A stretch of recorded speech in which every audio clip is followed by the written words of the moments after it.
খাগড়াছড়িতে এখনো থমথমে পরিস্থিতি। ঢাকা ও চট্টগ্রাম সড়কে অবরোধ শিথিল।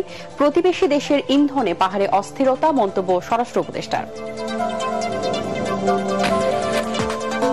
ফেব্রুয়ারিতে জাতীয় নির্বাচনের ঘোষণাকে স্বাগত জানালো যুক্তরাজ্য। সিএসির সঙ্গে বৈঠকে সব ধরনের সহায়তার আশ্বাস দিলেন ব্রিটিশ হাইকমিশনার। সন্ত্রাস দমন আইনে আওয়ামী লীগের সাবেক 2 এমপি সহ 13 নেতাকর্মী গ্রেপ্তার। গুলশান থেকে আটক জাপার রওশনপন্থী অংশের মহাসচিব মামুনুর রশিদ।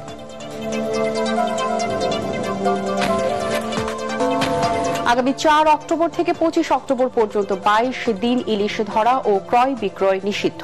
মাছের দাম কমাতে না পারায় উপদেষ্টার দুঃখ প্রকাশ।